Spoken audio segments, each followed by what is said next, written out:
Então vamos nos concentrando, respirando fundo,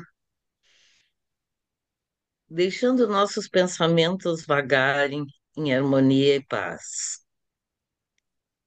Convidamos a presença do nosso amado Jesus Cristo, Mãe Maria, da egrégora de estudos da Casa Lucas, nossos mestres e mentores, e que nos seja concedido o entendimento e foco no decorrer desse estudo. Pai nosso que estais no céu, santificado seja o vosso nome. Venha a nós o vosso reino, e seja feita a vossa vontade, assim na terra como nos céus. O pão nosso de cada dia dai-nos hoje, perdoai as nossas ofensas, assim como nós perdoamos a quem nos tem ofendido. E não nos deixeis cair em tentação, e livrai-nos de todo mal. E que assim seja. Que assim seja. Vamos lá então, pessoal, seguindo nos estudos do livro Entre a Terra e o Céu, capítulo 3, para quem está acompanhando pelo arquivo em PDF, página 16. Obsessão. Penetramos o mais espaçoso aposento da casa, onde uma senhora de aspecto juvenil repousava, abatida e insone. Moça de 25 anos aproximadamente, mostrava no semblante torturado harmoniosa beleza. O rosto delicado parecia haver saído de uma tela preciosa. Todavia, com a suavidade das linhas fisionômicas, contrastavam a inquietação e o pavor dos olhos escuros e o abandono dos cabelos em desalinho. Ao lado dela descansava outra mulher, sem o veículo físico. Recostada num travesseiro de grandes dimensões, dava a ideia de proteger a moça indiscutivelmente enferma. Contudo, a vaguidão do olhar e o halo obscuro de que se cercava não nos deixavam dúvida quanto à sua posição de desequilíbrio interior. Conservava a destra sobre a medula alongada da senhora vencida e doente, como se quisesse controlar-lhe as impressões nervosas, e fios cinzentos que lhe fluíam da cabeça, à maneira de tentáculos de um polvo, envolviam-lhe o centro coronário, obliterando-lhe os núcleos de força. Indiferentes ambas à nossa presença, foi possível observá-las atentamente, identificando-se-lhes a posição de verdugo e de vítima. Arrancando-nos da indagação silenciosa em que nos demorávamos, Clarencio explicou. A jovem senhora é Zulmira, a segunda orientadora deste lar, e a irmã desencarnada que presentemente lhe vampiriza o corpo é Odila, a primeira esposa de Amaro e mãezinha de Evelina, dolorosamente transfigurada pelo ciúme a que se recolheu. Empenhada em combater aquela que considera inimiga e manta-se a ela através do veículo perispirítico na região cerebral, dominando a complicada rede de estímulos nervosos e influenciando os centros metabólicos, com que ele altera profundamente a paisagem orgânica. Mas por que não há ação seguida? Inquiri perplexo. Porque Zulmira, a nossa amiga encarnada, caiu no mesmo padrão vibratório, aclarou o instrutor. Ela também se devotou ao marido com egoísmo aviltante. Amaro sempre foi pai afetuosíssimo. O matrimônio anterior deixou-lhe um casal de filhinhos, mas o pequeno Júlio, formosa criança de 8 anos, perdeu a existência no mar. A segunda mulher nunca suportou sem mágoa o carinho do genitor para com os órfãos de mãe. revoltava-se, choramingava e doía-se constantemente diante das menores manifestações de ternura paternal, entrelaçando-se por isso mesmo com as desvairadas energias da irresignada companheira de Amaro, arrebatada pela morte. Em suas preocupações doentias, Zulmira chegou a desejar a morte de uma das crianças. Pretendia possuir o coração do homem amado com absoluto exclusivismo.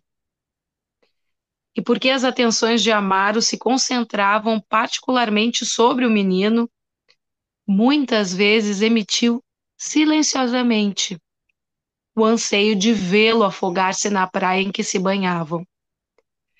Certa manhã, custodiando os enteados, separou Evelina do irmão, permitindo ao Petis mais ampla incursão nas águas. O objetivo foi atingido. Uma onda rápida surpreendeu o miúdo banhista, arrojando-o ao fundo.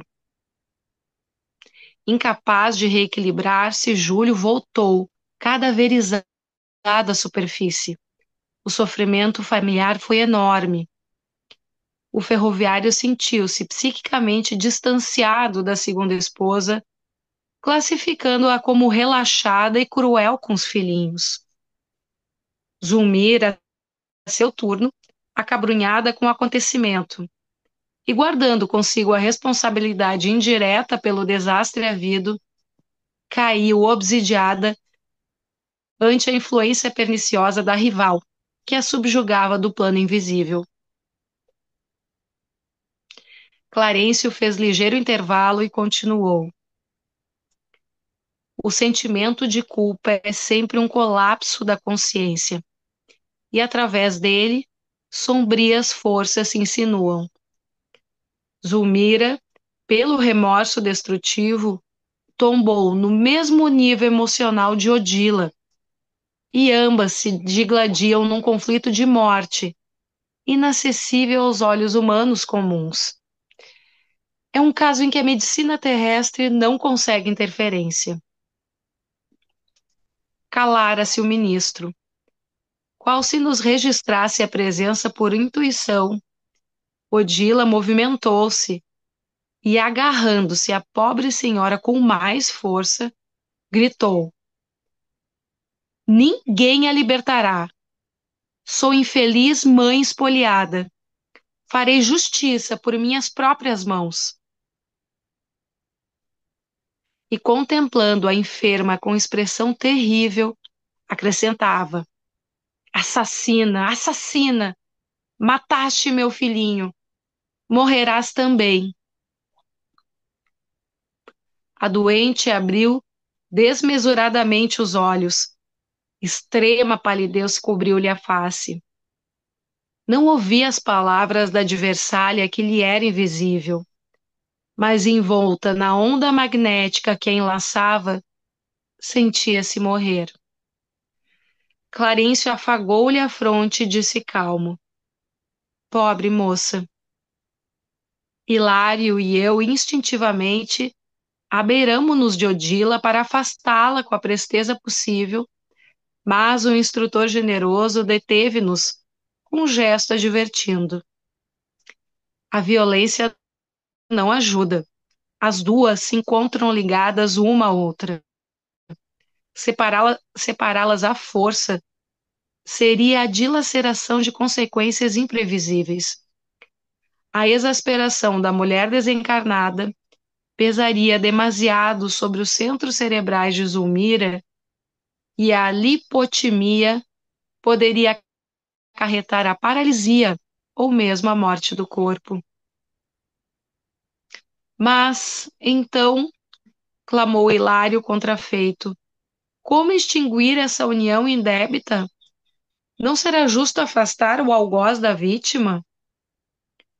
Clarencio sorriu e ponderou. Aqui o quadro é diverso. Na esfera carnal, a cápsula física é precioso isolante das energias desequilibradas de nossa mente.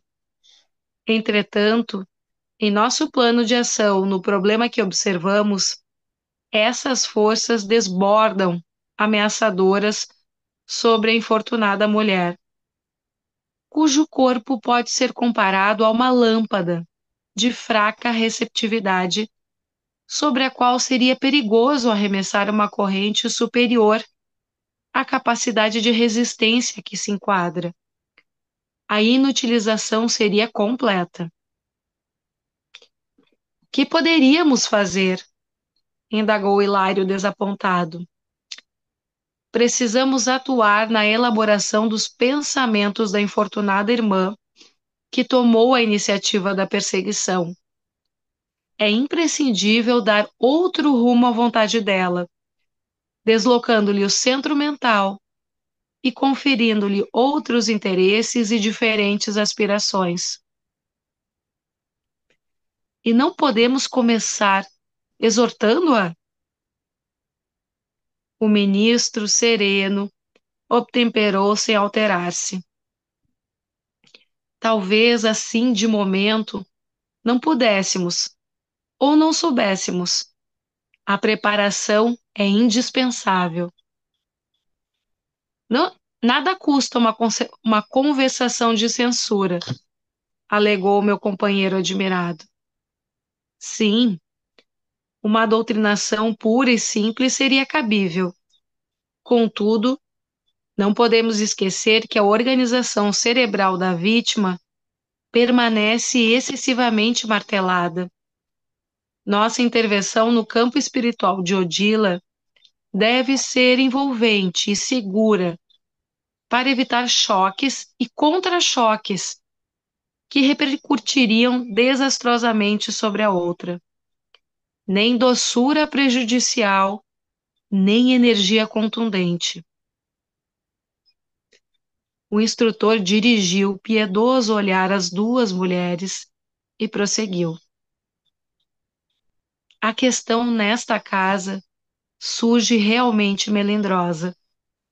É necessário buscar alguém que já tenha amealhado na alma bastante amor e bastante entendimento para conversar com o poder criador da renovação. Refletiu alguns instantes e aduziu. Contamos em nossas relações com a irmã Clara. Rogaremos o concurso dela. Modificará Odila com seu verbo coroado de luz, inclinando-a ao serviço da conversão própria. Por agora, de nossa parte, somente nos é possível a dispensação de algum alívio, e nada mais. Recomendou a Eulália assistisse Evelina para o refazimento psíquico de que a menina necessitava, e em seguida aplicou recursos magnéticos sobre Zulmira, em passes calmantes, de longo curso. Qual se fosse brandamente anestesiada, a enferma passou da irritação à serenidade e pareceu dormir aos olhos do esposo que chegara de mansinho, acomodando-lhe os travesseiros. Final do capítulo 3. Importante a gente, eu já até tinha dito a semana passada, retrasada, que é de a gente fixar os personagens, né? Esses nomes, porque eles vão ter uma repetição depois, que aí está dando o presente nesta encarnação. Tem o passado e mais adiante nós vamos ver a projeção futura dessas encarnações boa parte desses envolvidos nessa obra, né? Então, o Clarencio, lá do nosso lar, recebe a informação pela Eulália de que havia uma forte oração de uma das protegidas de nosso lar, ou seja, vínculos com o nosso lar, reencarnou do nosso lar. Nós, cada um de nós, reencarnou a partir de uma localidade no mundo espiritual. Essa localidade tem um grupo, um grupo, geralmente um grupo de espíritos que se encarregam de dar, assim, seria uma assessoria, né? Seria um acompanhamento para cada um de nós encarnado aqui. Quando a gente diz que ora os nossos anjos da guarda, os mentores, oramos, podemos orar ao alto, pode orar diretamente a Jesus, que é a referência maior, né, que o Espírito mais perfeito que teve entre nós. Oramos a Deus, oramos a Maria, ao santo que for. Todo esse endereçamento é registrado e ele retorna ao setor, ao responsável por cada um de nós. No caso, então, o que que fez essa menina, a Evelina? Ela orou fervorosamente a Deus, né, ao alto, pedindo pela família dela, pedindo para a mãe dela, pedindo para a Odila, pedindo para o pai, o Amaro e tal. Registrado isso, é o quê? Chega um pedido ao nosso lar, a Eulália, que provavelmente seja uma dessas auxiliares com a ficha dessa menina Evelina, leva o caso ao Clarence, que coincidentemente estava numa fase de preparação de estudos do André Luiz e do Hilário. André Luiz, médico desencarnado, que conhecemos, sabemos a história dele, e o Hilário também um médico desencarnado que estava no nosso lar, e nesse estágio que eles estavam fazendo, estudando exatamente a força da oração, a força da assistência espiritual e tudo que a gente tem visto já desde o capítulo primeiro dessa obra, e vamos seguir durante longos capítulos, em pequenos conteúdos, né? Os capítulos são menores, mas dizem muito, a gente tem que sempre destrinchar, pegar cada frase, cada parágrafo e procurar concatenar com outros estudos que nós já fizemos e com outras projeções para encontrar respostas para uma série de coisas que a gente vivencia no contato com a doutrina espírita. Então, eles saíram do nosso lar e foram fazer uma viagem espiritual ao Rio de Janeiro, na residência onde essa família de encarnados, o Amaro, a Zulmira e a Evelina viviam, no Rio de Janeiro. Foram até lá, chegando lá, vimos já aquela questão, né, que observava que esse Amaro estava estudando sobre mecânica, ele era um ferroviário, trabalhava com ferro, né? Provavelmente na manutenção de trilhos de trilhos de trem, né? Na malha ferroviária do Rio de Janeiro, e se viu também que o passado dele era vinculado também ao trabalho manual com ferro, que ele fazia o quê? Lâminas e projéteis, né? Então, tem um vínculo aí que vai aparecer mais adiante, dele com o seu passado, utilizando do poder dele de fabricar armas brancas como facas e lâminas, que provavelmente está vinculado a, né, decepar cabeças e outras coisas que vão aparecer lá adiante. E aí, a Zulmira, que é a segunda esposa do Amaro, tomou o lugar por natureza, porque a Odila desencarnou, né, nova ainda, porque esse Amaro aparece na obra aí com cerca de 35 anos. Essa Zulmira, a segunda mulher, tem cerca de 25 anos. E a Odila tinha um pouquinho menos, né, 30 e poucos, aí, que desencarnou. E quando viu o seu lugar sendo assumido pela Zulmira, ela reagiu. E aí, por que a reação? Exatamente por duas situações que aí a gente tem que compreender esse processo obsessivo, porque a Zulmira, quando casou-se com o Amaro já tinha dois filhos, tinha o Júlio, de 8 anos, e essa menina Evelina, aí, em torno de 15 anos de idade. Quando os dois casaram, aquela coisa, quantos casamentos que a gente conhece que tem assim, o filho da primeira mulher, ou o filho do primeiro, às vezes é por separação, por situações, e que muitas vezes a convivência não é 100% fraterna. Existe um inconsciente que carrega muitas das situações de rejeição inconsciente, é uma coisa inconsciente. Alguns até são bem conscientes, né? Que reagem e têm uma péssima relação com o filho do outro ou a filha da outra, seja qual for a situação adversa do casamento, e quando há uma união em que há filhos de outro casamento ou fora do casamento, né? Então, essa é uma situação quase que normal nesse mundo de perfeição que nós vivenciamos.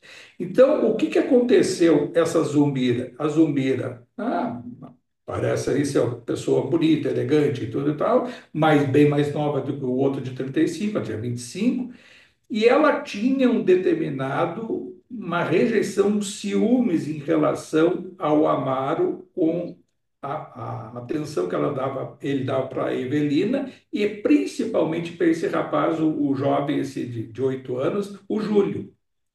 E ela carregava isso com ela, não? E aí muitas das vezes ela chamava a atenção, isso vai ficar mais adiante, mais claro, né, nessa obra, e ela rejeitava esse excesso de afeto do pai com os dois filhos, principalmente o Júlio, e ela reagia inconscientemente, e muitas vezes até demonstrava para ele a contrariedade dela, né? Os ciúmes que ela tinha pela falta da atenção do próprio Amaro. Então ela carregava um ciúmes profundo e aí há uma sintonia com os ciúmes e a rejeição do mundo espiritual da Odila. Essa Odila, a desencarnada, em vivenciar essa situação de ela substituir na educação com o agravante do desencarne, do afogamento do filho Júlio, que isso também vai se repetir mais adiante, né, com detalhes. O Júlio, ele se afogou na praia, né, no Rio de Janeiro, lá para Copacabana, uma daquelas praias ali, naquela época em que a, a Zulmira, a segunda esposa, ou seja, a madrasta, levou até para o passeio à praia, tanto a Evelina quanto o Júlio, e ela inconscientemente carregava nessa rejeição. Chegou até a imaginar, isso vai ficar mais adiante, claro, não nesse capítulo, ela imaginou ele se afogando, é a lei da atração, mas a gente vai ver mais profundamente que não é só a lei da atração, é uma sintonia vibratória contra um passado que nos liga a determinados fatos. Isso é a importância de a gente ver esse fato, né, desse desencarne, do desejo da Zulmira de que ele se afastasse do seu caminho na atenção que ela queria ter com Amaro, ela inconscientemente desejou, mas não forçou, não afogou o menino, mas simplesmente ela acompanhou. A gente vai ver que nos detalhes ela deixou que o menino entrasse no mar e sabia que poderia até se afogar, e até que veio uma onda e levou ele mais profundo e ele acabou lá se afogando, né? E aí, claro, ela reagiu. Imagina o sentimento do Amaro com seu filho querido, né? O filhinho mais novo, e imagina do outro lado aquela Odila, esse espírito da Odila, a desencarnada, a primeira mulher do Amaro, a mãe do Júlio, mãe da Evelina, do mundo espiritual, acompanhando o fato de ele ter se afogado pela falta de atenção, de maior zelo da Zulmira naquele momento em que ele entra no mar. É interessante tudo isso, porque a gente parece assim, isso é um assunto que está. Isso é fato real, né? Isso é relatado. O André Luiz conta fatos reais, né? Essas coisas meio. Pode ser romanceado, um detalhe aqui e ali, são fatos que ocorreram. E aí a gente pensa assim, isso com os outros, isso com quem está sendo relatado no livro. Não, com a vida como ela é, dessa forma. Podemos ter vários e vários casos do nosso lado, das nossas convivências, aqueles que lidam, né, com, né, numa relação social mais ampla de saber de fatos de terceiros, aqueles que trabalham nessa área de assistência também, social, né, psicológica, de aconselhamento, e ver quantos casos de pessoas que rejeitam uma convivência fraterna e reagem inconscientemente dessa forma. Esse o inconscientemente tem de diversas formas. Muitos das convivências com um pai ou uma mãe que tem um meio filho, quer dizer, filho de uma das partes só, e que muitas vezes até na educação, quando fraqueja aqui e ali, é mais displicente no acompanhamento dos estudos, na própria educação como um todo, na convivência na família, que muitas vezes até afrouxa a questão né, de chamar mais energicamente a um comportamento correto e que se desvirtua esse ou aquele por caminho das drogas, né, dos vícios, dos caminhos da vida como um todo. Isso acontece às vezes até, às vezes, não, muitas vezes, com pais separados, que um acusa o outro porque o outro tem fraquejado, porque tenha deixado isso que gerou determinada consequência. Isso é muito comum, é muito corriqueiro da vida no nosso dia a dia, e essas questões se dão de forma inconsciente. Às vezes é uma parte ou a outra querendo utilizar um fato para agredir a outra pessoa, para agredir a outra parte. E isso faz com que a gente possa até compreender melhor, né, as situações, às vezes, das convivências no mundo social, a falta de fraternidade e o estímulo que nós damos, né, pela nossa ação ou omissão, de atrair essas forças obsessivas. E isso também é muito normal. E aí diz o próprio, quem falou? Francisco, Fala. eu. O que está chamando muita atenção nesses casos de padrasto, madrasta, são esses casos, essas notícias recorrentes de assassinatos, né? Como tem acontecido de padrasto, de madrasta, ou maus tratos, assim, que não tem nem o que falar, ou a morte mesmo, é um assassinato. Parece um cenário bem espiritual mesmo, né? De obsessão complexa. Fora aqueles que a gente não fica nem sabendo. A sociedade, as próprias famílias, né, as convivências. A gente tem visto até agora esses envenenamentos que tem não só com filho, com coisa, com outras partes, esses envenenamentos, bom, a gente sabe até por obras, várias psicografias, vários relatos do mundo espiritual de espíritos desencarnados contando do outro lado que foram envenenados. Quer dizer, tomam depois ciência por outras questões, né? Também, claro que não por espíritos fraternos, e sim a fofoca no mundo espiritual mesmo, obsessiva, de querer de propiciar uma vingança, quando descobre que a causa do seu desencarne não foi natural, não foi isso, não foi aquilo, quando também, algumas vezes, é por erro, né?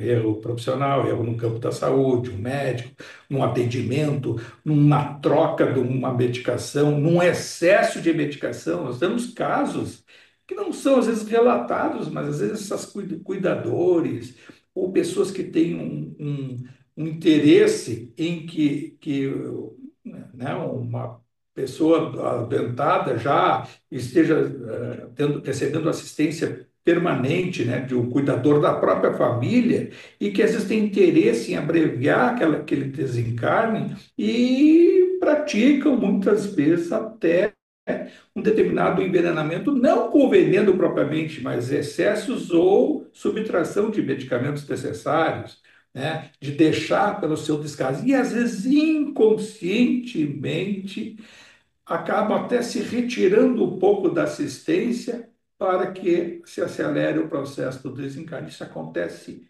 muito, né? O inconsciente ele está bem presente, inclusive, nessas situações, alguns que abandonam os idosos, né, jogam numa casa geriátrica sem nenhuma condição, e muitas vezes até teria condições, mas tem outros interesses em subtrair os bens desse que possa vir abreviar seu desencarne, ou até, enquanto que ele está vivo, numa situação difícil lá, e conseguir tirar proveito daquela riqueza ou daqueles bens que ele possa estar Ô, usufruindo. Francisco, Isso é ô, Fran- muito comum e ele é muito alarmante isso, porque se vê no mundo espiritual quanto a reação de espíritos encarnados tendo acesso depois à realidade e se defronta às vezes até por uma vingança num processo obsessivo como esse. Quem falou? como a gente, eu, como a gente consegue, depois desses, assim, né, desses livros que a gente vem vindo aí nos últimos anos, assim, recorrente, como a gente consegue observar, né, pelo volume de coincidências, Uhum. né, da questão dessa literatura espiritual, né, do André Luiz, né, com a situação que a gente vê do dia a dia, desses envenenamentos, dessas mortes, as questões dos estupros familiares, dessas questões que é sempre um núcleo, né? Sempre tem um núcleo. Ou é o núcleo familiar, ou é o núcleo do trabalho, ou é o núcleo dos amigos, mas parece que, assim, é para não deixar dúvida, não deixar dúvida, que um livro desses aí que tem mais de 80 anos, vamos supor, que as situações elas se repetem constantemente, entendeu? Entre nós todos, né? Então, no nosso círculo, nos círculos curtos e nos círculos longos, né, de relacionamento. Então, assim, as coisas elas se repetem para a gente conseguir passar essa fase, para passar para um novo, né, para um novo patamar, né? E muitas vezes essa é a parte que mais me apavora. Sabe qual é a parte que mais me apavora? É porque muitas vezes a gente vive 40, 50, 60 anos e o nosso grande desafio vai ser lá no finalzinho. A gente tem uma vida sublime, equilibrada, com a família com uma situação, todo mundo se dá bem, enfim, saúde. E aí tem um episódio que é lá que é o teu desafio, entendeu? Então, assim, por isso que a literatura espírita, ela nos alerta que a gente tem que estar sempre muito ligado, né? E vigilante, né? O orar e vigiar, né? Sempre, porque em algum momento alguma coisa pode acontecer que aí nos pega na fraqueza, né? E essa questão, tu fala é uma repetição nas obras do André Luiz, tem um processo assim, às vezes, que repete, repete, repete. Nós estamos vendo hoje sobre obsessão, quantas obras que nós já estudamos e quantas partes em obras que já estudamos que tratou da obsessão. São várias e vão ter outras ainda, né? A obsessão. Aí tem a questão da oração. O primeiro capítulo dessa obra fala sobre a oração, o poder da oração, essa a invocação do mundo espiritual. E aí quantas e quantas vezes se fala, porque a essência da nossa vida, se queremos assim acelerar o nosso processo de evolução, é o processo de conexão com o mundo espiritual. E ele se dá como? Ah, vai chamar de oração, de prece, você já vai rezar, vai se conectar, meditar, vai se sintonizar com o mundo espiritual superior e, hierarquicamente, sem a gente saber, nós vamos receber esse auxílio. A gente pode, como tu diz assim, chega em algum momento da nossa vida que a gente acaba, cai a ficha, né? Que é o despertar daquela consciência, pelo menos durante a encarnação. E é por isso que às vezes nós temos que respeitar aquele momento final, às vezes, do desencarne. As pessoas que estão, aquele moribundo, que esteja lá já acamado, mais fora do que dentro, né? Mais já partindo, e às vezes tem aquela oportunidade derradeira, que ele está pensando. O espírito, quanto mais se aproxima lá do outro lado, mais vai caindo assim, a nossa consciência vai caindo em si sobre o turbilhão de erros que nós cometemos e muito boa parte desses erros cometidos, nós temos uma necessidade de se arrepender. E esse arrependimento, ele alivia muito quando há a oportunidade de se perdoar e perdoar quem esteja inserido nessa nosso erro, nossas faltas, né? E às vezes até vai ser aquele momento lá derradeiro, que às vezes é uma visita, um auxílio, uma reaproximação com alguém e que dá a condição, às vezes, de dizer algumas frases ou dizer, olha, não isso, não aquilo, não me leva a mal, desculpe por aquela vez que eu tenha isso. E mesmo a gente, né, isso acontece até, nós estamos, não significa estar desencarnando, mas quantas coisas que nós podemos dizer hoje, que às vezes a gente pensa, medita, né, trabalha mentalmente, vai pensando, vai conversando psiquicamente, uma conversa interior nossa, que a gente pensa que é uma conversa interior, mas é uma conversa com o universo. E nós atraímos nossos amigos espirituais nessas meditações, nessas conversações, né, no nosso inconsciente, que é buscar o nosso passado. Já aconteceu, estou pensando hoje o erro que cometi. E chegamos a determinadas conclusões, isso nos faz muito bem, às vezes até atormenta, porque o espírito, quando se dá conta de tanto erro que já cometeu, e às vezes se sintoniza, e não é difícil de sintonizar com o passado, eu digo de outras encarnações, de perceber o quanto, quando a gente vê essas obras, vê lá uma libertação, vê coisa, nós estávamos lá, nós, essa coisa está dizendo, a culpa é inconsciente, né? Inconsciente. Nós praticamos nessa encarnação muita culpa inconsciente, nós reagimos em determinadas situações, em Vai para lá, Chiquinho. reagimos no sentido de inconscientemente desejar um mal, entre aspas, seria até um mal, né? A uma pessoa ou a um grupo de pessoas ou uma situação envolvendo um grupo de pessoas. Nós desejamos isso. E eu até já disse, né, outras vezes, ou quando a gente está diante de um noticiário, diante de uma coisa, nós acabamos desejando, às vezes, e às vezes não é tão inconsciente, chegamos até a dizer, e não nos damos conta, pá, mas que besteira que fosse dizer, né? Só se pensar na besteira que disse, e que, como é que eu fui desejar isso? E quando nós desejamos, aí vem assim, quando essa questão da Zulmira com a Odila, quando houve essa sintonia obsessiva de uma, a culpa de uma, e a outra querendo impor a sua lei, quer dizer, a Odila querendo impor contra a Zulmira uma cobrança de chamá-la de assassina e de isso, e que negligenciou, e que tomou o lugar do seu marido, o Amaro, ela está na cama junto com a outra, e pela medula, e aí é a medula física mesmo, que tem uma medula perispiritual, corpo astral, que tem ali a medula, ela conseguiu, por esse canal fluídico, influir diretamente sobre os sentimentos e o pensamento da Zumira. Um processo obsessivo que pode ser assim. Ah, isso é raro? Não, é muito comum. Aí o próprio Clarencio diz que quando nós estamos encarnados, o corpo físico, está no texto, né? O corpo físico funciona como um isolante. Ou seja, quando nós, felizmente, quando nós estamos encarnados, além de a gente não perceber psiquicamente com clareza o que nos rodeia no mundo espiritual, nós não enxergamos, quer dizer, tem médicos que dizem, ah, eu queria ser, né, vidente, fazer isso. Tem situações desconfortáveis. Eu me lembro até uma situação, quando eu falar em cama, até li isso aqui, me lembrei, claro, não é uma situação obsessiva assim. Eu me lembro uns 20 anos atrás, um pouco, uma vez, um sábado de tarde, estava cansado, me deitei na cama, e aquela coisa do quase dormir, olho para o lado, e era uma casa que eu morava, essa casa agora não existe mais, já tem até um prédio construído nesse terreno. Era uma casa mais antiga, né? Uma casa que até me lembro que eu reformei para morar e tal, ampla e tal. Tinha lá, foi uma época que eu estava até com, criar aquele meu sobrinho, e mais filho, mais meu enteado, e estava grande, cheio de cachorro, sabe?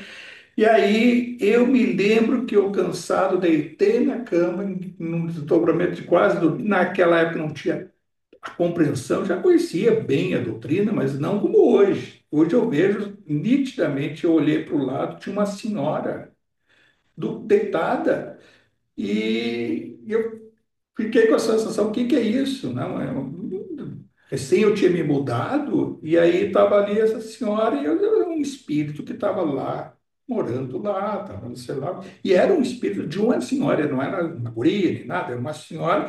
E aí ali eu me lembro que eu estava, né, já estudava, estava na outra casa ainda lá, mais de 20 anos, 25 anos atrás, acho que foi isso, por lá no início dos anos 2000. E aí a certeza que eu tive de que os espíritos estão por todos os lados, e aí o médium quer ter a evidência e às vezes acha que só vai enxergar as coisinhas boas, pode ser as desconfortáveis. Ah, claro que ele tem, não é? Oh, ah, vi, enxergou. E essa Zulmira viu, enxergou a Odila? Não, mas psiquicamente sentiu. para mim, processo obsessivo. Vai dizer assim, a Zubira queria ser médium, enxergar o Dila fazendo tudo que fez, só durante a noite, quando ela dormia, que ela percebia. E, felizmente, pelo isolante do corpo físico, quando se, em estado de acopla, em estado de vigília, acorda, o isolante faz com que a gente esqueça e boa prática, até, ai, pesadelo, um sonho que não foi bom, está pesado, não estou conseguindo descansar durante a noite, é por essa interferência espiritual que muitas vezes ocorre. Tá? Aí pode também, aí quem está procurando estudar e compreender a doutrina, né, da espiritualidade como um todo. Ah, mas então qual é a saída? Pô, tem obsessão, tem espírito em todo lugar, tá na casa, como está dizendo, que ela tinha do lado, até deitado. O que fazer? Pensa, é a origem até dessa obra, no início, o pensamento elevado, vibração, né, superior, essa conexão, é a prece, a oração, tudo persistente e de forma a vigiar permanentemente o pensamento, se dissocia, se distancia, seria até melhor, dessa faixa vibratória obsessiva. Não há obsessão que resista a um pensamento elevado, sincero, pensamento sincero, fervoroso, com fé, de forma determinada a acreditar. Se mudar o pensamento, exercício que for, cada um tem que se conhecer, autoconhecimento, né? Conhece a ti mesmo, consegue facilmente se desvincular do ambiente com exercício respiratório, pensando nisso. Uns vão pensar numa luz, numa estrela, no sol, no refletor, na luz, né? Vai pensar no pensamento. Alguns vão ter jogo de cores, seja o que for o mecanismo de conexão espiritual com o superior, nos distancia dessa faixa vibratória inferior, onde toda essa camada obsessiva atua quando houver vontade, houver na razão deles, eles estão fazendo justiça. Não pensa assim, a Odila ali conscientemente, ela está dizendo que está fazendo justiça contra a Zulmira. Ah, não está? Ah, pô, a cabeça dela está convicta, matou meu filho e roubou meu marido. E aí veja só, estar na cama pode ser uma coisa até meio, né? E o mundo real é assim. Provavelmente esta Zulmira, quando estava dormindo, encarnado com o marido, nas relações sexuais dos dois, não era a Zulmira diretamente com a Mara. No meio estava essa Odila que estava ela recebendo o afeto, o carinho do seu marido e esse processo longamente duradouro, porque é assim que se dá também.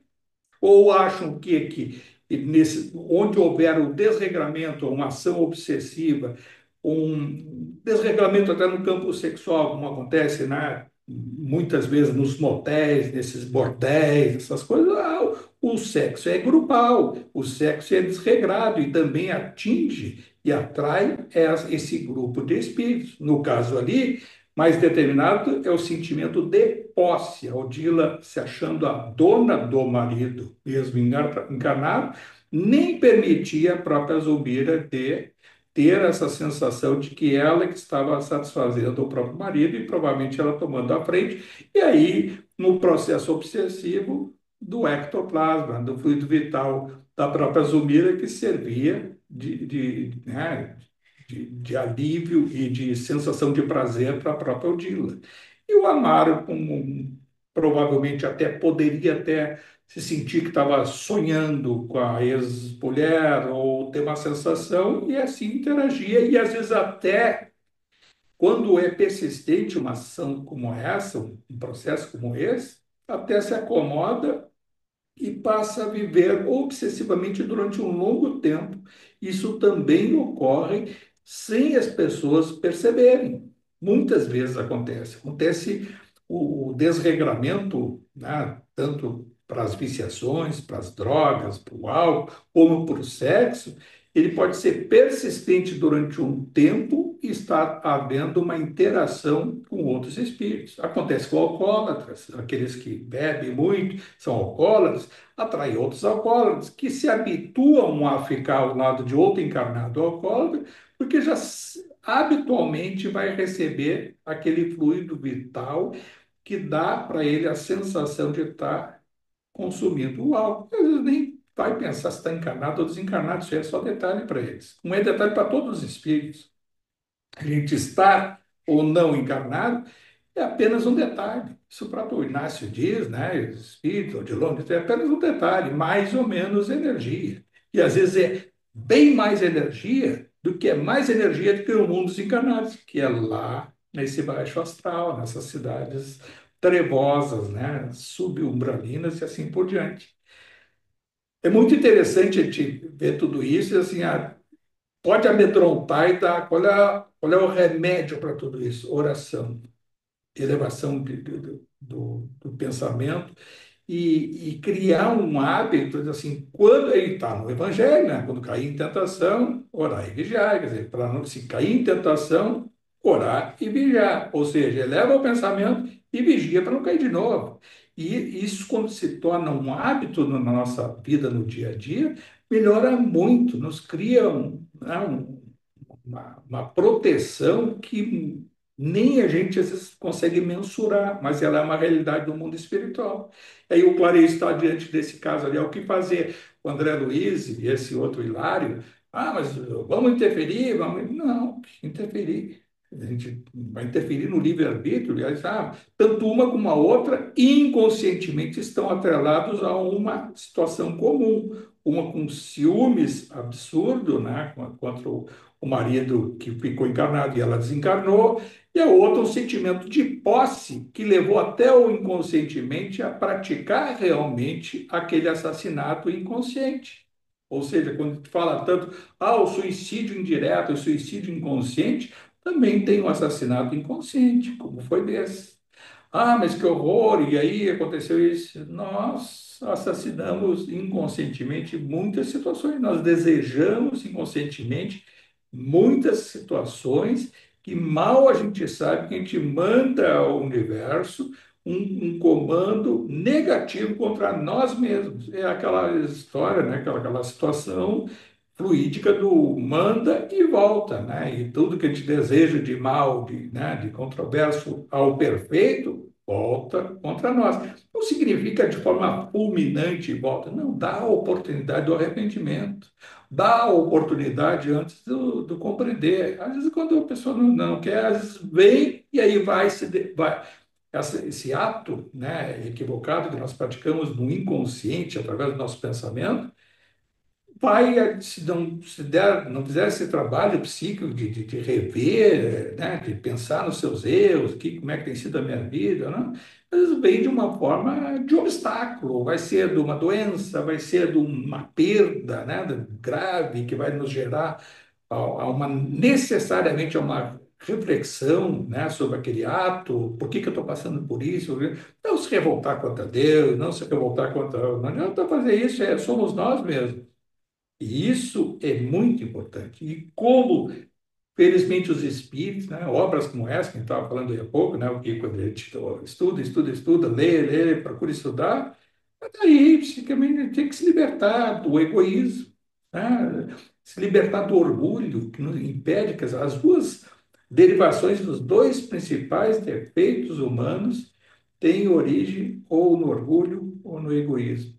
Né? Todos os outros, esses do ciúme já é uma derivação desse egoísmo, é uma derivação, o sentimento de vingança, o sentimento de reação, muitas vezes que nós temos em relação aos outros ou situações, né, de desajuste, de desacordo com os nossos ditames, com o estabelecido da nossa educação, da nossa cultura, nós reagimos. E essa reação gera uma consequência. E essa consequência, ela vai ter que ter um corretivo, ela tem um grande princípio que é de levar o erro ao arrependimento e depois a reparação. Isso vai das obras do Kardec, no Pentateuco, no Céu e no Inferno, né? E isso necessariamente tem que perceber de onde é que vem esses meus defeitos. Qual é o meu principal defeito?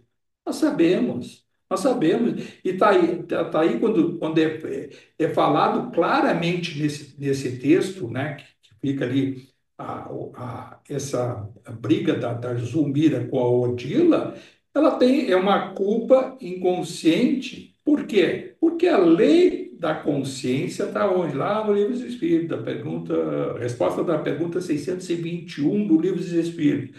Onde estão as leis de Deus? Ou seja, onde estão as leis perfeitas para a gente viver? O que é perfeito?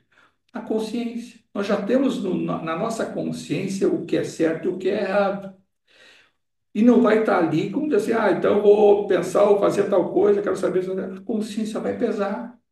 Quanto mais leve tiver a nossa consciência, ao pequeno erro que a gente comete, a gente vai ter uma tendência a revisar. Será que eu fiz certo? Será que Aí que vai falar, crise de consciência, travesseiro pesado, ai, não conseguia nem dormir com aquilo. Mas a gente está com um problema, esse problema tem origem. Né? Como é que eu posso? Mas está difícil para mim, pá, mas eu estou me colocando na situação do outro, eu estou sofrendo tanto por esse, por aquele, por meu filho, filha, mulher, mãe, por um amigo, né? Uma pessoa, uma situação que nos leva a refletir.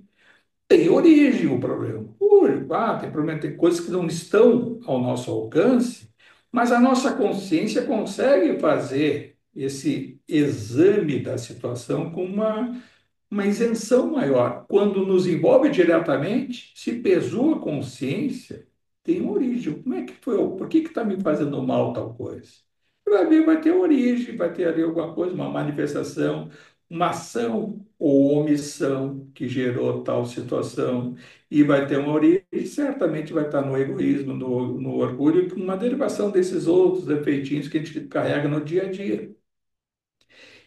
E aí, quando a gente reexamina isso, nós somos imperfeitos, nos gera uma contrariedade, uma ansiedade de querer resolver, de ajudar, mas não encontramos a resposta.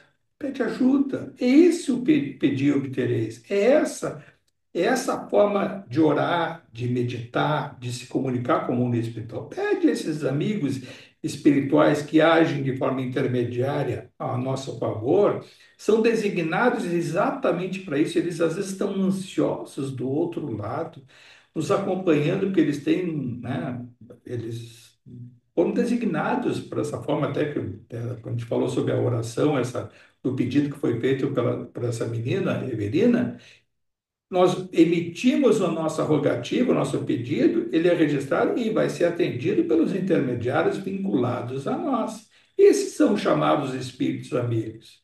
E esses, durante a noite, se a gente está fazendo isso, em meditação, tudo, ao sair do corpo, ao se desdobrar do nosso corpo físico, nos vamos levar uma conversa, uma reflexão, às vezes vão falar muitas coisas, mas jamais vão dizer faz isso, faz aquilo. Jamais espírito amigo elevado e diz, vai por esse ou vai para o caminho, vai porque eu estou te dizendo que vai dar certo. Não vai fazer isso. Vai levar uma reflexão, vai dizer uma frase, vai dizer, não, vai colocar uma situação análoga que vai nos levar a uma reflexão e para nós vai querer, entendi, obrigado. Obrigado, nós vamos chamar de conselho, não é um conselho. Obrigado pelas palavras amigas, obrigado por isso, por aquilo. E nós vamos acordar no outro dia.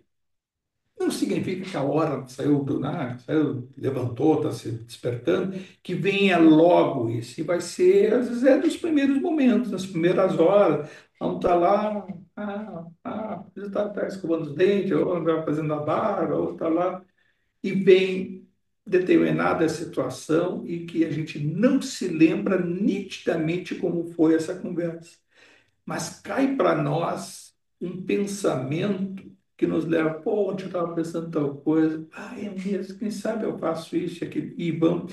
É importante esmiuçar isso, dar energia para esses pensamentos que afloram, né, nas primeiras horas, porque ali está a conexão com essa conversa espiritual durante a noite. Ali está a compreensão nossa, e passa a ser uma decisão nossa diante de um leque de opções que a conversa amiga durante a noite nos levou a determinada situação ou decisão. E às vezes até a resposta ou a consequência desse contato espiritual seja do silêncio. Eu vou dar um tempo mesmo, eu não vou decidir isso agora. Mas sabe de uma coisa? É isso. E o que a gente pensa quando dá esses momentos de insight nos dá um alívio, dá um assim, é mesmo, que bom que eu estou pensando.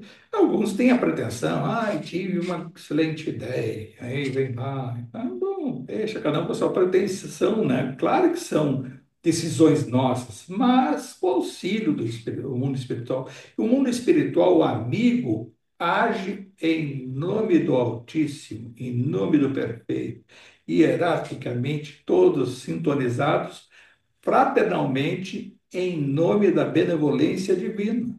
Esse é o sentido, como é bom que quando a gente percebe essas coisas e vai pegando, pega texto, uma situação dessa que vai se repetir, vários capítulos, é a oração, a prece, é a obsessão, é o atrelamento psíquico nosso inconsciente, é muito importante, esse capítulo vale muito por essa coisa da culpa inconsciente.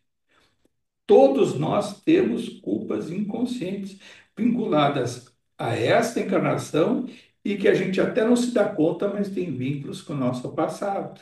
A esse nós necessariamente não temos que ter, né, saber objetivamente. Mas sabe que existe, existe. Mas o que está vindo agora, essa nossa antipatia gratuita contra alguém, a antipatia ou a simpatia, né? Agradecer a simpatia que nós temos, as boas relações, aqueles que a gente se dá bem, que gosta muito, né, de conviver. Agradecer essas oportunidades, agradecer aos amigos espirituais, ao alto, a essa oportunidade, mas também se comprometer a vou fazer todo o meu esforço para não agravar uma situação difícil de convivência com esse ou com aquele, que facilmente eu me irrito, que facilmente acabo brigando, facilmente eu acabo ofendendo, facilmente acabo desejando, sem dizer nada, desejando uma derrocada dele ou dela, ou desse grupo de pessoas. Isso é o policiamento, isso aí é o vigiar o pensamento. Não é fácil, é um processo lento e gradual, lento e gradual. Isso vai levar nessa encarnação, do outro lado, na dimensão que a gente for atraído também, nós vamos carregar e vamos retornar com o isolante de mais um corpo físico, no Tardio Clarence, isolando todo esse inconsciente, essa coisa para trás, tudo que ficou para trás fosse aflorar na nossa consciência hoje, nós iríamos explodir. Ia ser um processo até que a própria apometria explica, né? A projeção no tempo, numa das leis, aquela que até foram abolidas lá pelo Dr. Lacerda, aquela de projetar o passado no futuro. Se nada eu fizer para remediar um passado, o que que esse corpo espiritual como vai se projetar para o futuro? E muitas das vezes o corpo astral, o corpo espiritual explodia, né? É uma falta de fraternidade, coisa mais questão mais profunda aí. Uma das leis, né, catalogadas pelo Dr. Lacerda, que foi depois foi revogada, foi deixada de utilizar aquela de projeção no futuro. Se eu continuar com a minha vida como ela é hoje, sem tomar uma atitude, né, assim, de modificação e projetar para o futuro, nós estamos revogando uma situação que é o processo evolutivo constante. Nós sempre estamos evoluindo, mais ou menos. Mas se houver a cristalização desse nosso presente, somado ao nosso passado, que não podemos modificar, ele projetando ao futuro, ele causa uma ruptura dos níveis de energia do próprio espírito, que é a luz, que é a força pensante, que é a essência individual.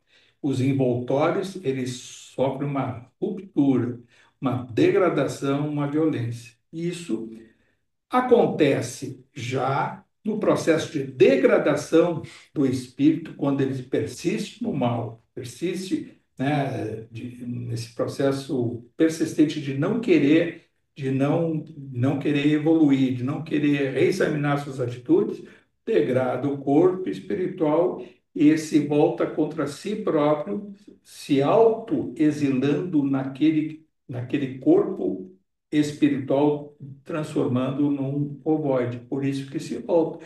Não é pela forma do ovoide, ficou ovoide porque é ovo. Não, porque é um processo de retraimento das suas energias.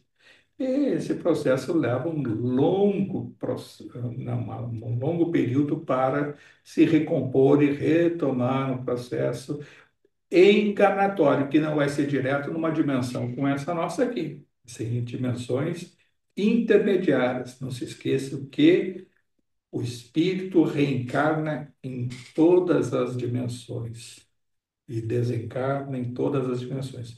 Para ir de uma dimensão a outra, ele deixa um corpo e acende um corpo. Ele deixa um corpo e retorna, muitas vezes, que esse processo é mais denso, para as zonas intermediárias inferiores. E nessas zonas inferiores, ou intermediárias, não importa onde, ele perde aquele corpo físico dele, que é o corpo espiritual, e retorna, né, ao processo, se inserindo numa outra dimensão, respeitando as regras, né, os ditames, né, das leis daquela dimensão.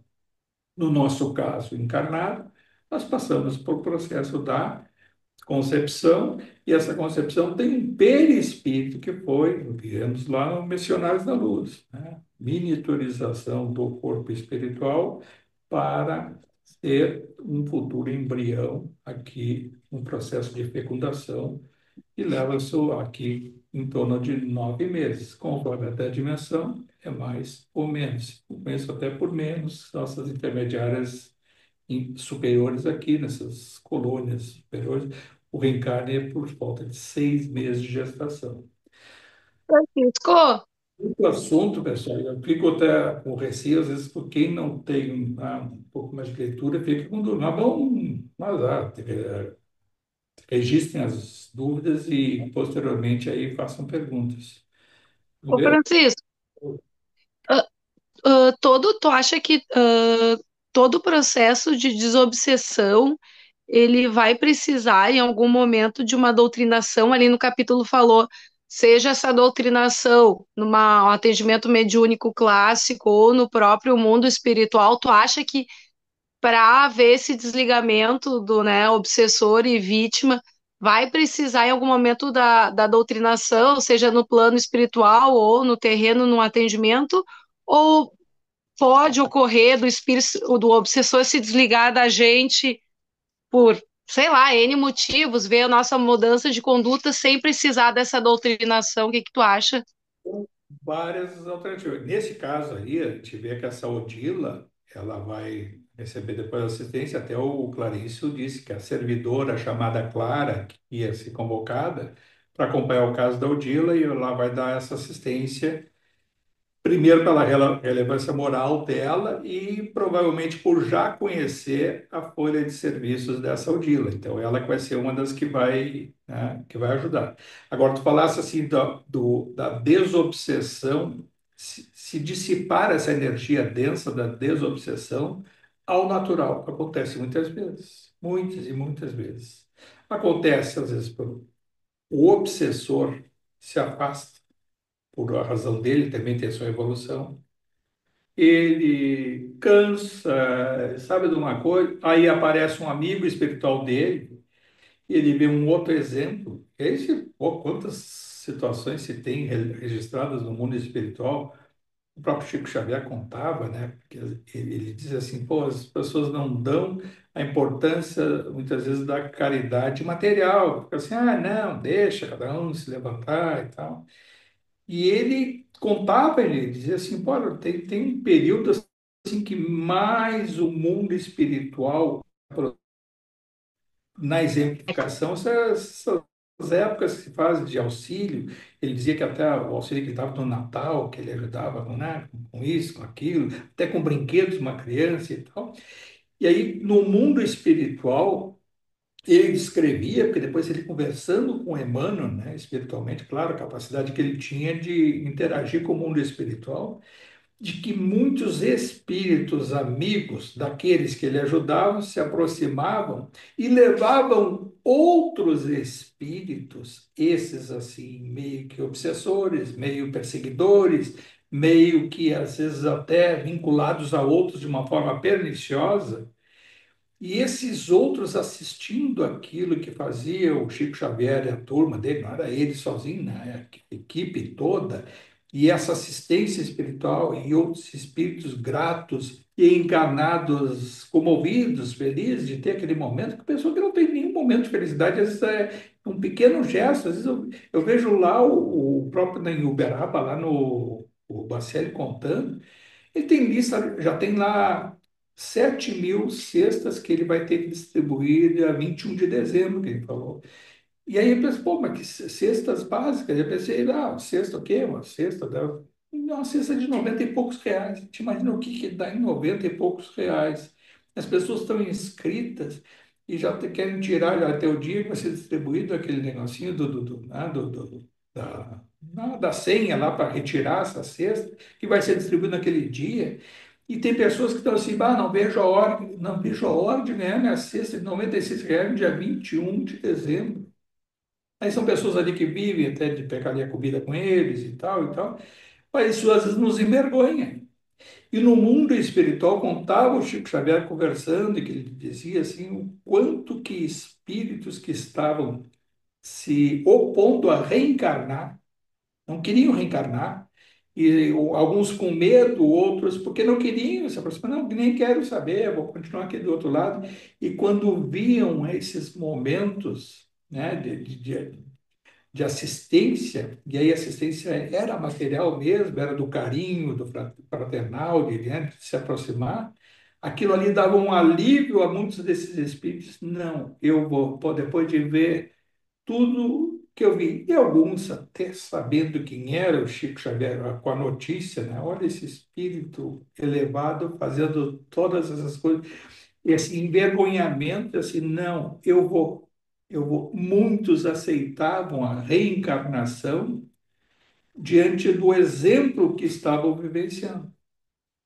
Quantos numa sessão nossa mediúnica, né? Vários centros, né? Pega lá o caso nosso, espíritos que às vezes não enxergamos, não percebemos, tá? Mas com aquela energia amorosa, fraterna, aquele alívio que dava, outros assistindo isso, e outros até em processo de sofrimento, mas com aquele alívio.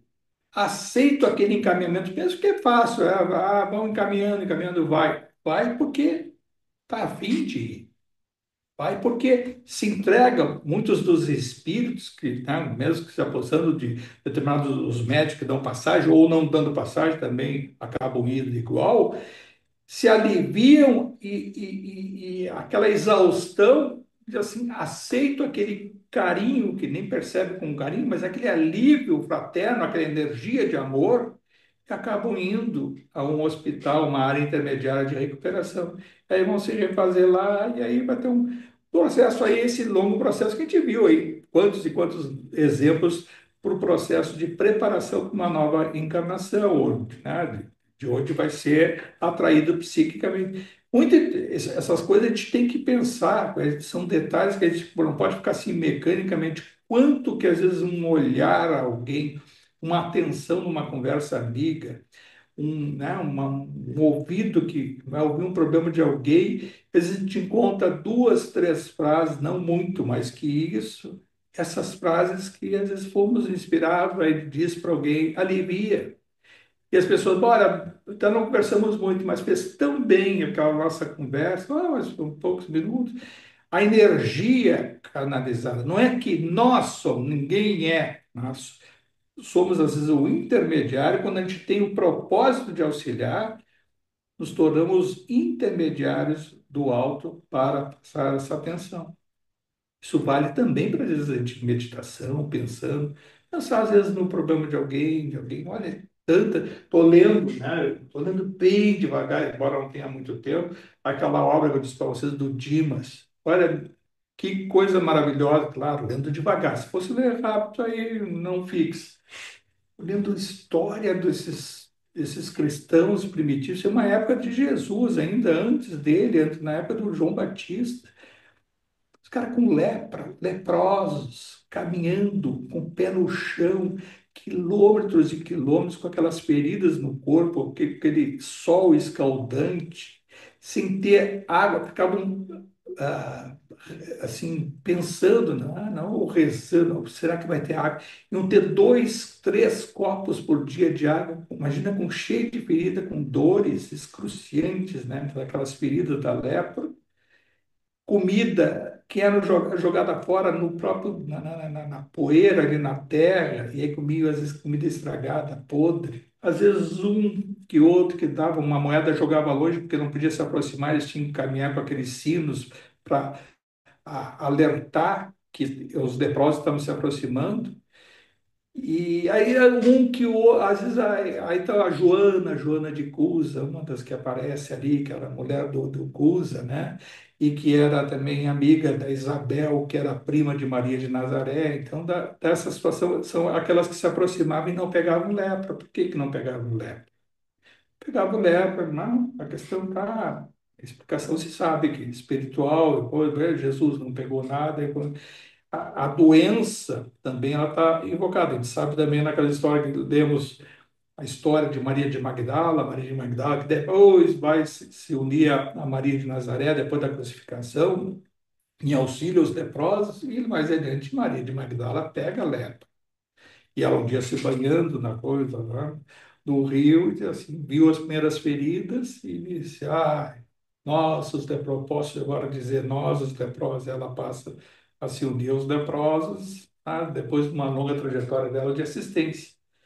E aí, vendo essa história desses aqui do Dimas, de outros ali, e tem coisas que a história não registrou, né? Na época de Jesus, quando João Batista, primo dele, praticou várias curas, né? Fazia aquele batizado das pessoas no Rio Jordão, e muitos se curaram. E aí ele anunciava a vinda de Jesus, que já estava, primo dele, né? Mais novo que ele, mas estava já encarnado, estava por ali. E ele disse: O Messias já está por ali, e eu hei de sair para de reduzir para ele crescer. Ou seja, sabia tudo, e aí seria entrega a cabeça dele na bandeja para Salomé, porque a cabeça dele, ele era o Elias, que era o Elias, um guerreiro também, claro, foi tudo que foi, mas naquela época decepou, tinha aquela coisa do conflito, da guerra, do coisa, e decepou várias cabeças e tudo, e a cabeça dele entrega a bandeja de Salomé. E aí, Jesus, quando foi anunciado, nesse intervalo, as trevas inspiravam pessoas, médiums, pessoas que tinham capacidade mediúnica, para se fazerem do Cristo, do Messias. Então, muita gente, olha, foram milhares de pessoas que foram enganadas por diversos médiums, né? Que se diziam o, o, o Messias, o enviado, né, do alto, e muitos venderam tudo que tinha, pobres, doentes e tal, atrás das curas que o João fazia, que dizia, vem o Messias e vai fazer muita cura também, e achava que ele já estava ali, então era esse, era aquele. Muitos foram presos, muitos por esse médico, presos, foram mortos e tudo mais. Nesse meio tempo, muitos se revoltaram contra Jesus antes de ele se manifestar, porque diziam que esse Messias era um impostor, que estava ali para enganar e tirou muito dinheiro de muita gente humilde, ou até de pessoas ricas que buscaram a cura de seus familiares pagando fortunas, e na realidade eram impostores, né?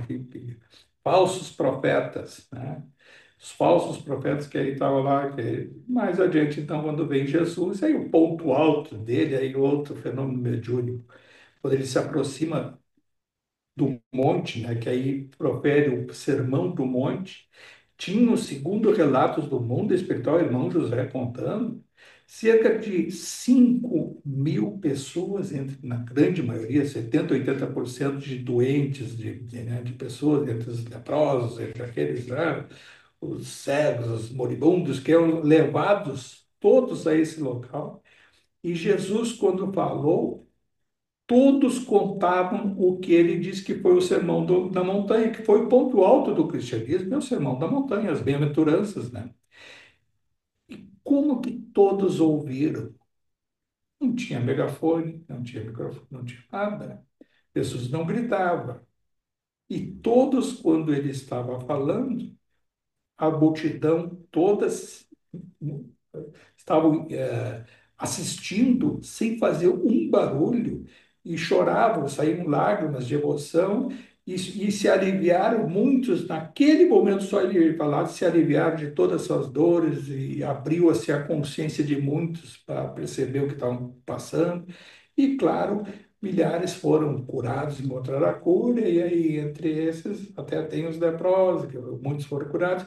Uns até não quiseram, outros fizeram, desdenharam e tudo. Uns encontraram a cura por algum tempo e depois voltou a sequela da doença. Claro que a gente compreendeu hoje, vendo assim de fora isso, não é o que cura, não é o fato de hoje, é a mudança do comportamento. Né? E aí, tem muita coisa do cristianismo primitivo que a história, o evangelho, não conta. Felizmente, mais uma coisa, que nós estamos assim essas bibliografias que nos trazem essas informações, como o Emmanuel, dos livros dele de história, toda aquela coleção do Emmanuel, que traz do seu livro, né, Paulo e Estevão, né, Renúncia, Ave Cristo, e muitos livros do Emmanuel, como esse do irmão José, né? Tem uma coleção do irmão José, né? Não tem Jesus de Nazaré, o Vianney d'Arves, esse aqui, tem a Tecla, né? E tudo contando histórias do cristianismo primitivo, primitivo porque a partir do advento de Jesus até os nossos dias, muitas passagens envolvendo espíritos que estiveram naquela época com Jesus. E nessa época de Jesus, não podemos esquecer os que estiveram, muitos deles, antes de Jesus, um pouco antes, lá nas Galhas. E tem uma obra nos céus das Galhas também, do irmão José. E lá nas Galhas, cerca de 50, 70, 80 anos antes de Jesus, que foi lá dizimada pelo Júlio César e inspirada pelas trevas. As trevas sempre agindo para impedir a implantação do Evangelho de Jesus. Hoje, quando a gente vê aquelas perseguições às igrejas lá na África, as perseguições no Oriente Médio, né, aquela coisa que muitas vezes se utilizam, né, psiquicamente por outras doutrinas religiosas, né, seja do islamismo, seja de outras, né, ou até aqueles que não têm vínculo religioso nenhum, de perseguir exatamente, não é o fato de perseguir é o católico, o evangélico, esse, aquele, o espírito, o espiritualista, o que for. Aquele que tenha, que traga no seu inconsciente uma sensação de que tem que reviver situações futuras pensando no amor, que é esse o amor do Evangelho. Isso que não depende de religião. O amor de Jesus é um sentimento de ter o prazer de servir, o prazer de que o outro esteja bem, o prazer de que a nossa comunidade esteja bem, que a nossa família esteja bem, que os nossos amigos, nossos colegas, que aos nossos inimigos, que é muito difícil, que esse é o grande princípio, os nossos inimigos estejam bem. Sentimos às vezes raiva, a nossa imperfeição sente raiva. Nós sentimos, né, ficamos muitas vezes angustiados e temos um sentimento assim até de né, sequela que fica na nossa relação pretérita desta e de outras, e tem os nossos, chamamos de inimigos, adversários. São adversários enquanto nós somos imperfeitos. Quando a gente for mais evoluído, nós vamos chegar perto do que Jesus pregou e aí compreender quando ele está na cruz e olha para todo mundo, Pai, perdoai, eles não sabem o que fazem, sem nenhum sentimento de rancor, sem nenhum sentimento de. Mas podia ter modificado tudo aquilo ali, podia, mas de rever. Ah, mas o exemplo, olha só quanto foi importante o exemplo de Jesus. Foi a humanidade, a civilização humana no planeta Terra não conheceu outra individualidade, outro espírito tão nobre que por ter vivenciado, sabe que a trajetória de Jesus, ela não foi mais que 300 quilômetros naquela região da Palestina. Toda a peregrinação que ele fez, principalmente dos 30 aos 33 anos, ela ficou circunscrita a 300 quilômetros daquela região. Não saiu dali, mas estava reservado a uma grande personalidade mais adiante, e seria chamado no momento certo, estava planejado para o mundo da luz, e ele seria chamado, se não fosse ele, ia ter que ser alguém, porque é aquela coisa, a gente pode não ser a gente, mas alguém vai fazer por nós. Mas que bom que seja cada um de nós. E quem foi essa personalidade? Saulo de Tarso. Então, o Saulo recebe aquela inspiração nos caminhos de Damasco para perseguir mais seguidores do caminho, que são os seguidores primitivos de Jesus, do cristianismo, e ele, como sendo o símbolo que levou além das fronteiras de Jerusalém, da Palestina, e passa a peregrinar pelo Ocidente, graças ao Paulo de Tarso, o Evangelho de Jesus chegou até nós. Graças ao Paulo de Tarso, o cristianismo prepondera no Ocidente hoje, felizmente, porque foram as caminhadas, as peregrinações, as comunicações, as cartas, os discípulos de Paulo, entre eles o José Barnabé, irmão José. Veja só como só é muita coisa, já chegamos de novo passando do horário. Podemos, eu acho que então encerrar. Importante a gente pensar nessas coisas e refletir. Eu sempre agradeço de perceber essas coisas, jamais estaria até de planejado de relembrar essas coisas, mas essas situações que nos levam a uma reflexão mais profunda e aflora em cada um de nós a necessidade de agradecer. Agradecer efusivamente, de forma repetida, agradecer o que somos, agradecer os nossos erros, as nossas imperfeições, porque é isso que nos dá uma condição de a gente poder chegar melhor lá do outro lado. Graças a essas nossas imperfeições na consciência, para que não venha adiante atrapalhar na forma inconsciente lá adiante. Quanto mais a gente tiver consciência dos nossos erros, das nossas imperfeições hoje, melhor vai ser para o futuro. Porque nós não vamos manifestar essa imperfeição inconscientemente, e sim conscientemente sendo uma pessoa melhor. Levando nosso pensamento ao alto, nós vamos repetir a oração que Jesus nos ensinou. Pai nosso que está no céu, santificado seja o vosso nome. Venha a nós o vosso reino. Seja feita a vossa vontade, assim na terra como no céu. O pão nosso de cada dia que nos dai hoje, perdoai as nossas ofensas, assim como nós perdoamos a quem nos tem ofendido. E não nos deixeis cair em tentação, e livrai-nos de todo mal, Senhor, e que assim seja.